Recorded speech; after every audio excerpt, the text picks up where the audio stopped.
చిత్తూరు జిల్లా కుప్పం నియోజకవర్గంలో 600 సంవత్సరాల పురాతనమైన శ్రీదేవి భూదేవి సమేత శ్రీనివాస స్వామి ఆలయంలో వైకుంఠ ఏకాదశి పర్వదిన సందర్భంగా విశేష పూజలు నిర్వహిస్తున్నారు.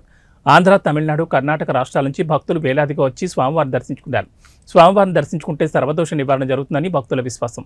స్వామివారికి ప్రత్యేక అభిషేకాలు నిర్వహించారు. శ్రీదేవి భూదేవి సమేత శ్రీనివాసుల విగ్రహాలకు వజ్ర కవచాన్ని అలంకరించి భక్తులకు దర్శనం కల్పించారు.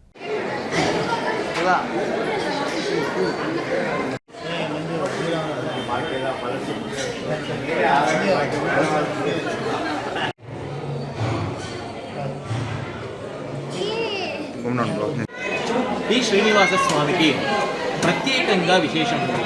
ఈ శ్రీనివాస స్వామి దేవస్థానానికి సుమారుగా 600 నాటి సంవత్సరాల చరిత్ర ఉంది.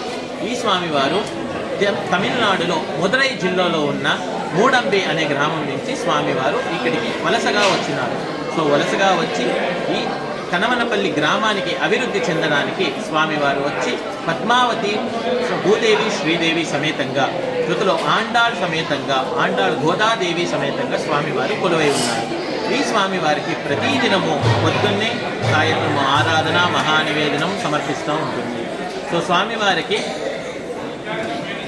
రోజు మన శ్రీనివాస స్వామి వారికి పొద్దున్నే సుప్రభాతం నుంచి పట్టి స్వామివారికి రాత్రి ఏకాంత సేవ వరకు పూజలు జరుగుతాయి. సో దాంట్లో ప్రతి శనివారము స్వామివారికి ప్రత్యేకమైన అభిషేకం జరుగుతుంది. శుక్రవారం నాడు పద్మావతీ దేవికి ప్రత్యేకమైన అభిషేకం జరుగుతుంది. పద్మావతీ దేవికి ప్రత్యేకమైన అభిషేకం జరిగిన తర్వాత అమ్మవారిని ఉయ్యాల సేవలో కూర్చోపెట్టి విశేషంగా మన దేవస్థానంలో బిల్వపత్ర ఆకుతో అర్చన చేయబడుతుంది.